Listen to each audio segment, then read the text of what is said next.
Hey now, guys. Good evening, one and all. Hey now, and saludos. Back here with another book review of the latest epic volume that I'm reading, which happens to be, guys, Black Panther. Just finished volume 2, the revenge, of the Black Panther volume 2, which covers 1977 to 1988 and features the Jack Kirby run of Black Panther from 1977 to 1979, issues 1 to 15. Marvel Premiere 51, 52, and 53. The second story of Marvel Team Up number 100, where Storm and the Black Panther team up. And the Black Panther 1 to 4 limited series from 1988. So we have basically 2 separate volumes of Black Panther and some miscellaneous stuff thrown in there. Some of it kind of coalesces, not kind of, it does coalesce into one another. It finishes off stories that were introduced in the previous volume, which was the Don McGregor era, and wrapped up thanks to Ed Hannigan and, who was the other guy? Ed Hannigan and, oh shit, I'm gonna cheat here, guys. Bingham, yes, Jerry Bingham was the artist. And I'll get to that in a second, guys. So basically, the first volume was Panther's Rage, as I went over a couple days ago. Really incredible stuff, really stellar stuff. You had Don McGregor doing the writing of basically all these issues, and he did Jungle Action 6 to 24, which, if you really think about it, Panther's Rage was the first graphic novel, issues 6 to 18, by Don McGregor, before there was even the concept of graphic novels introduced. You had these incredible stories, these incredible, epic, beautiful stories that took place in the 70s. I mean, they were written in the 70s. And you had Don McGregor, who just, I mentioned, elevated the medium of comic book form to a respectable art, form. And you know, you'd think that it would continue going on, you know, who would take over after, you know, Don McGregor ceased. You know, Jungle Action, unfortunately, was canceled due to, I guess, to lack of sales or something. Critically well received, really great artwork and stories. I loved it. I personally loved it, and a lot of people loved it. I even looked online and saw that it was considered one of the best stories, the Jungle Action stories with Don McGregor, as some of the best in Marvel's 1970s period. And I agree. It's right up there with Steve Englehart and Frank Bruner's Doctor Strange run, Don McGregor and P. Craig Russell's run with Killraven, Steve Gerber's work on Guardians of the Galaxy. So much, you know, Claremont and Byrne on X-Men. I mean, a lot. And I was thinking I am going to do like a maybe top 5, top 10 best team ups that I've read so far. I was just thinking about that, guys, because I think some of you probably want to, you know my opinion on that stuff, since I have all these epics, which I'm almost halfway done, guys. I'm almost 50% done with all the epics that I have here. Which is amazing. But anyway, I digress. Getting back to what I was saying. So Don McGregor transcended the medium, or the art form. No, I'm saying that wrong. Transcended comic books into a higher form of art. And I wish I could say, guys, this is going to my review of Volume 2. I wish I could say it really continued into that really amazing form of writing, the prose, the expository or exposition, the sheer sweep and scope of the beauty of Wakanda and even small town Georgia that we got from Don McGregor's work. Unfortunately, guys, we get Jack Kirby being Jack Kirby. So what I'm getting at, guys, is Volume 2, we get the first 15 issues of the second, no, not the second volume, the second arc story arc of Panther, as written and drawn and even edited by Jack Kirby, who at the time had left Marvel rather acrimoniously. I'm sure you guys know the reasons why if you look online. Just Jack wasn't happy with Marvel, so he moved on to DC and stayed there for a few years and then came back.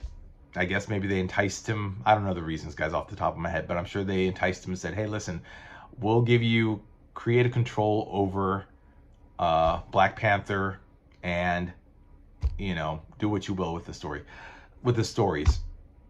Unfortunately, guys, he really regressed. When you come from Don McGregor, when you read Don McGregor's work, the way it was written, and then you go into Jack Kirby, man, what a difference, and not in a good way, unfortunately. I will say though that Kirby does his Kirby best. He creates the Kirby-esque experience and creates his own epic with T'Challa. I don't know why, guys, but throughout Kirby's run, he never refers to the kingdom of Wakanda. He refers to it as the Panther cult. The Panther cult, guys. Seriously, the Panther cult. I could just talk about where his head was at. And it's glaringly obvious, and I would say quite jarring, how behind the times Jack Kirby is. I'm not saying Jack Kirby was in any way insensitive or prejudiced or, no racism, nothing of that sort. However, Kirby really missed the ball here. He's very old school. What's an example? It's like if you watch wrestling. I don't know if you guys are wrestling fans. I'm a wrestling fan. It's like if you watch the current, it doesn't matter, WWE, AEW. If you watch Roman Reigns, or right now it's the champion as of this video, Cody Rhodes. If you watch them, or AJ Styles, and out comes Hulk Hogan. Hulk Hogan, who was big in the 80s and a little bit in the 90s, now trying to be the champion. It just doesn't work, guys. And Kirby in the 70s, for me, just doesn't work. He's a dinosaur. He's a relic. Dude has been at it as an artist since the 40s, 50s, 60s. Great. In the 70s, it just doesn't work, guys. It doesn't cut it. I almost kind of dread reading Volume 6 of Captain America, because that's pretty much Jack Kirby, right? And I know it's a mean thing to say, guys. Kirby is a legend, but Kirby, who wrote as well as did the artwork, is very much in line with Stan Lee. And Stan Lee is not a good writer at all, ever. And nobody will ever convince me otherwise, guys. Sure, you can say Jack Kirby's a fun writer, fun artist, but the stories in here just... Guys, he literally has T'Challa barely in Wakanda. He's Indiana Jones in literally the first 10 issues. Well, no, I'd say the first 4 issues, he's chasing after King Solomon's frog, a golden frog which can cause time travel. And they fight an alien, this big-headed purple alien, in the first 2 or 3 issues, named Hatch 22. Yeah, that's the name. From 6 million years into the future of Earth. And this King Solomon's frog brings him back to the present and menaces T'Challa. And pardon the glare too, guys. Pardon the glare. I'm trying to put as much light on myself so you guys can see my face. Yeah, he's basically an archaeologist. There's no more Wakanda. For now, there's no Wakanda. Jack Kirby wants to make Black Panther, T'Challa, into Indiana Jones, an archaeologist, an adventurer looking for lost relics. And he hooks up with, I don't know if you guys can see, he hooks up with this, you can't say midget anymore, this dwarf aptly named Mr. Little. Little, that's his name, Abner Little. And this bitch over here, I shouldn't say that, sorry. This woman right here, Princess Zanda, that's her name, Princess Zanda. And I call her a bitch because she really is a mean person. She's a mean, greedy person who, like Mr. Little here, is a collector. That she belongs to a band of thieves called the Collectors. Tomb Raiders. They're basically a gang of Tomb Raiders called the Collectors. But Princess Zanda here, Princess Zanda, really? And no, she's not an alien. She's not a terrestrial. She's just some woman who has an army of men doing her bidding. She looks like Big Barda from the Tomorrow People or Forever People, whatever they're called. I know that's the DC guys. I know very little of DC. Some DC, but not a lot. But I know Jack Kirby did the Forever People or the Tomorrow People for DC and created a character named Big Barda. And that's what Princess Zanda looks like. Look at this costume. It looks like she has a teeth, like a mouth about to swallow her head. And this, I don't know, what is she supposed to be? You know, and the writing, the dialogue is very Kirby-esque in that Stan Lee style. So guys, if you just came off of reading Volume 1, if you get your hands on Volume, because I know it's out of print, but if you go on Amazon or eBay, buy yourself a copy, read the whole volume, enjoy it, you're not going to think much of the next series. This is Volume 2, comes right after Volume 1, from the Don McGregor era, and it's just whatever. Just read the rundown. I did my best to figure out what was going on. It's like Kirby, Don McGregor writes for adults, Kirby writes for children. And we are not children. I'm not a child, and I don't like to be spoken down to like some kind of child watching a Saturday morning cartoon, guys. That's what this is. That's what the first 15 issues are. Actually, no, excuse me. The first 12 issues of Black Panther is written and drawn and edited by Kirby. Then suddenly, issues 13, 14, and 15 are done by Ed Hannigan as the writer, and Jerry Bingham as the penciler, and Gene Day as the inker.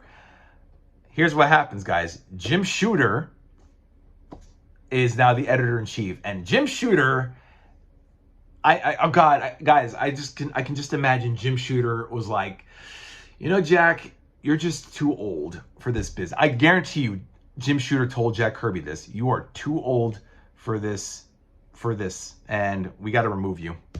Sorry, pal. Yeah, I know it's really mean and harsh to say, guys, but that's reality. And I guarantee you, Jim Shooter was that kind of guy to just say, we're canceling this book because you're not doing anything with it. So sorry, but not sorry. So sadly, yeah, Jack Kirby never finished his arc, and he had these guys, Hannigan and Bingham, finish off the issue 13. It really is 1 to 13.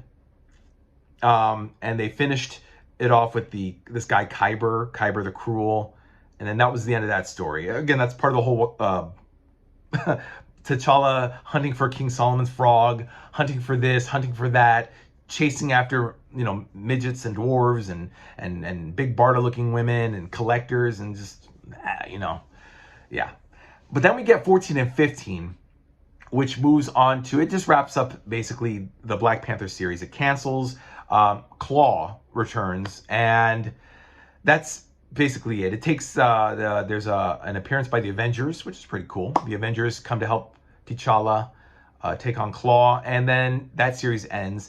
Then we move on to Marvel Premiere 51, 52, 53, where we pick up from an old Don McGregor thread, not written by Don McGregor, but they wanted to tie up and end the whole Ku Klux Klan storyline from Jungle Action 19 to 24, which was started by McGregor but never finished. It included Wind Eagle, who, when I showed you guys in the last video, Wind Eagle, the volume ends with Black Panther and Wind Eagle staring each other down. So Marvel Premiere 51, 52, and 53 is a 3-part story where it wraps up the Ku Klux Klan, the Dragon Circle cult, Angela Lynn's murder. Almost spoiled something for you guys. Check it out. Check it out in volume 2. I'm not going to spoil it. But all these threads that were left open, cliffhangers in volume 1, are now resolved in volume 2 in the Marvel premiere issues. So that's really good. And I liked it because it just led into the next series. Well, no, not the next series. Then we go into Marvel Team Up 100, which shows Storm and T'Challa. I think this was the first meetup between the two. Well, of course, they became husband and wife. But pretty much they met each other as young kids. Not children, but like young adults.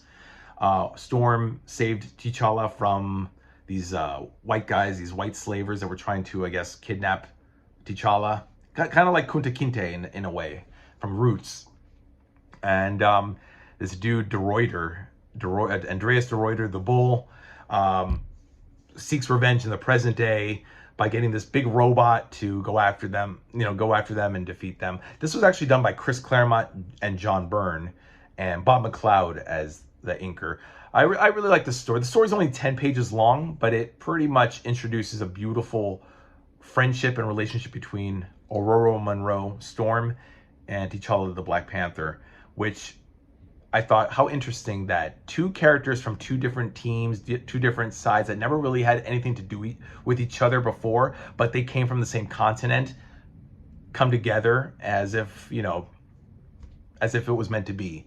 And of course, later on down the road, they eventually get married. So that one was really good. It has nothing to do with Black Panther's journey, with the clan or anything. But it was pretty much resolved in the previous Marvel premiere sections, or issues, I should say. And then we finally wrap it up with 1 to 4, a limited series called Black Panther from 1988, which has Peter Gillis, who wrote The Defenders and Doctor Strange books, which, by the way, I loved. Another favorite of my team up, Peter Gillis with Don Perlin. That's another writer, penciler team that I enjoyed immensely. But Peter Gillis and Dennis Cowan did a 4-issue limited series of Black Panther, again, tackling real-world issues. Apartheid. Wakanda's their neighboring country is Azania, kind of like Tanzania, but it's that's their name. Azania is dealing with apartheid and these white supremacists. For anybody who knows, historically, this was a real thing that happened in South Africa. Whites, there were white Africans and black Africans, and there was segregation even back then, and whites felt superior towards blacks in Africa, and there was segregation, there was strife, there was rioting, there was killings and stuff. And Peter Gillis addressed this with the Black Panther front and center, but he's dealing with like his body his eyes are all green like a panther. The panthers are no longer following him, so then the people of Wakanda think, ooh, like his tribal council think, ooh, the panthers don't they're attacking you, so you no longer have the panther god on your side. Ooh, and you must step down as king. No, you have to prove yourself again that you're the true king of Wakanda. But then it turns out, he cheated because one of his people tried to help him, and you're no longer the king. Your voice doesn't matter. So there's there's political intrigue. There's racism. There's apartheid. There's real life issues. There's fantasy issues. There's so much happening in this 4-issue series. It's a lot. It took me a good couple of hours just to get through the last 3 of issues 2, 3, and 4 today. I read issue 1 earlier today, and I was like, okay, cool, this is good. But then getting through the last 3 was just like, oh my God, this is not torture, but it's just a lot happening. And man, trying to read the dialogue of everybody involved, and it's pretty exhausting. But that's pretty much it, guys. That's the volume 2 in a nutshell. Revenge of the Black Panther, which I guess is a play on Revenge of the Pink Panther, but this is Revenge of the Black Panther. A little play on the title there. Yeah, guys, if you can stomach the Kirby issues, it's a good read. It's a very good read. I do like the Storm and Black Panther Marvel Team Up number 100 story. The Marvel premiere with when they fight the Klan. That's pretty good. And oh yeah, and it even resolved a plot line with Monica Lynn, who's a black woman, and this dude Kevin Trueblood, who is a white guy. You know, they were in the jungle action in the Ku Klux Klan story in Volume 1, but it turns out that you know, the Dragon Circle, or the cultist guys had knocked. They didn't knock him out, but they did, right? They tried to hypnotize him and made Black Panther. I'm talking about Black Panther. They made Black Panther forget Monica and Kevin, which explains why, if you read from Volume 1 to Volume 2, why is there such a sudden disparity between both volumes? Why is Monica not with T'Challa anymore? Why is he now hunting and hunting for frogs instead of, you know, in Wakanda? Why isn't he, you know, what happened? Why is there a sudden cast change? And turns out that, and explains in Volume 2, that basically the Dragon Circle fucked with T'Challa's mind, and they couldn't fully hypnotize him, so they just made him forget his past.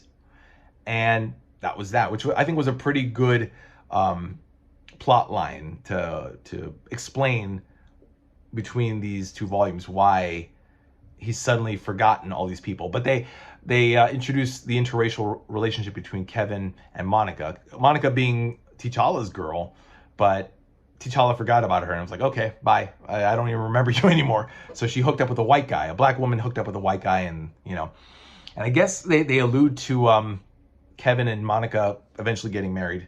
I don't know. I don't know what became of them, because they don't really explain too much about the relationship other than that they're a couple now. So, all right, guys, I've rambled too much. Get it? This is Volume 2, Revenge of the Black Panther. Should still be out in stores. 2 and 3 should be out in stores. Volume 1, you're going to have to go online to look for, guys, but I recommend it.